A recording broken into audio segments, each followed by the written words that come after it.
Wicked, directed by John Chu, written by Dana Fox, Winnie Holzman, Gregory Maguire, and L. Frank Baum. Okay, so coming into this film, I had seen a bunch of weird interviews with the actors. They were being awkward and I don't know. I think they just poorly represented themselves. So I tried to put that aside as I'm watching the movie, and I was surprised by how much I liked this film. I really didn't think I would. Wicked follows Elphaba. She's the Wicked Witch of the West who's killed in the Wizard of Oz storyline. This is told flat out from the beginning. I think what the story does good is it gives a refreshing take on giving the villain a background. It's perspective that humanizes that character, and maybe a perspective that you hadn't seen before. And this film just gave it to us and presented that to us in a refreshing way, where Elphaba, the Wicked Witch of the West, is our protagonist. We follow her. We see how the society there treats her just for the very fact of being green,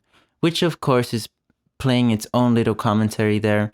But surprisingly, the actress Cynthia does a great job where you sympathize with her. And so when you see this character who's so used to being alone and looked at the wrong way, her strength in herself is admirable and just makes for a strong character. When her story interlocks with Galinda's, who's supposed to be the good witch, you can just see the perspective. And it's one of those things where you start questioning the history books, where you know that famous quote, the winners write the history. And throughout the film, you start to wonder whether or not the good person and the person in the right was actually Galinda, or it was Elphaba. These two meet at Shiz University, which the set is magnificent. It's gorgeous. It's amazing to just think that people actually built this. I saw a lot of behind the scenes videos and they just did such a good job. Man, they served these actors.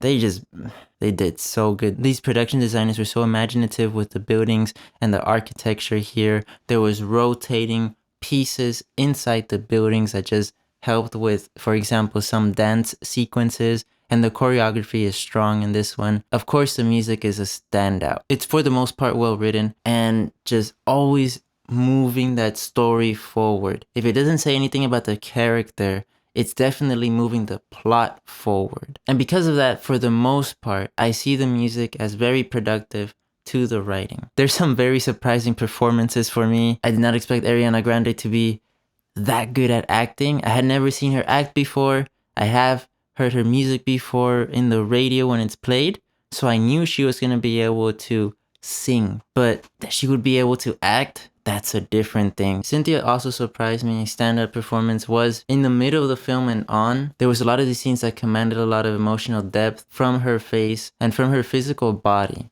and she was just able to emulate that. My gripes for the film have to be that this is a part one, so no resolution is really found. The setup is in this movie. It leaves off in a good way. You know, kind of how like those Lord of the Rings films did, where yes, all three films are just one huge film, but the way that they end felt like its own little ending, and this one did as well.